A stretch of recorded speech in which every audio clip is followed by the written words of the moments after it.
الحمدللہ، استخارہ کی صلاۃ اور دعا کا جو طریقہ ہم اس سے پہلے بڑی تفصیل کے ساتھ سلسلے وار اپنے ویڈیوز میں بیان کر چکے ہیں، اس طریقے کے علاوہ استخارہ کا کوئی دوسرا شرعی طریقہ نہیں ہے۔ استخارہ کے جو دوسرے طریقے لوگوں میں رائج اور معروف ہیں وہ سب غیر شرعی، خود ساختہ، ایجاد بندہ اور مبتدعانہ طریقے ہیں، اور ساتھ ہی شرعی طریقے سے اعراض اور دوری کا باعث بھی ہیں۔ رسول اکرم صلی اللہ علیہ وسلم کا ارشاد ہے، ایاکم ومحدثات الامور، اپنے آپ کو دین میں ایجاد کی ہوئی نئی چیزوں سے بچاؤ۔ اسی طرح سے عبداللہ ابن عباس رضی اللہ عنہ فرماتے ہیں کہ جب کوئی بدعت پیدا ہوتی ہے تو اس کی جگہ پر سنت مٹ جاتی ہے۔ آئیے ہم آپ کے سامنے چند استخارہ کے ایسے طریقوں کا ذکر کرتے ہیں جو لوگوں کے اپنے بنائے ہوئے ہیں، جس کا شریعت سے کوئی تعلق نہیں ہے، لیکن لوگ بے خبری کی بنا پر استخارہ کے وہ طریقے اپنا رہے ہیں۔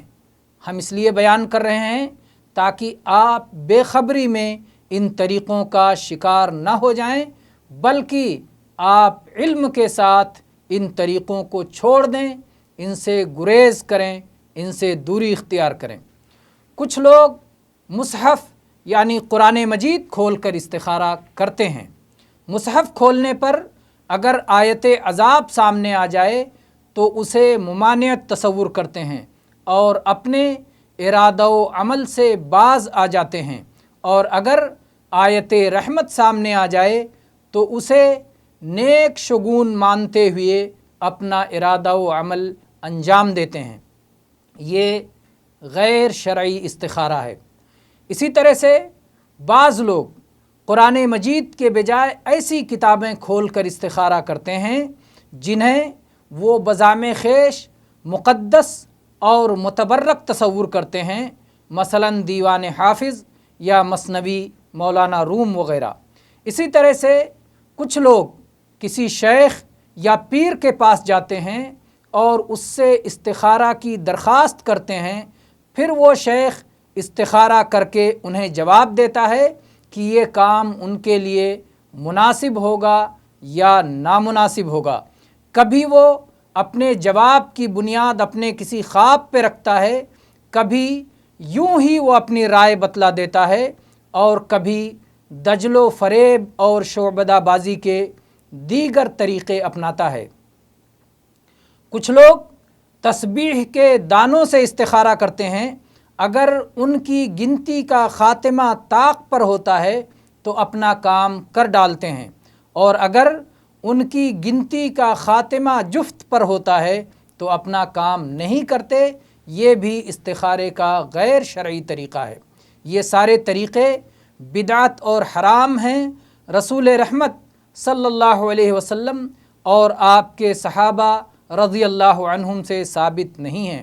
اللہ تعالیٰ نے ارشاد فرمایا، ام لہم شرکاء شرعوا لہم من الدین ما لم یأذن بہ اللہ، کیا ان لوگوں نے اللہ کے ایسے شریک مقرر کر رکھے ہیں جنہوں نے ایسے احکام دین ان کے لیے مقرر کر دیے ہیں جو اللہ کے فرمائے ہوئے نہیں ہیں۔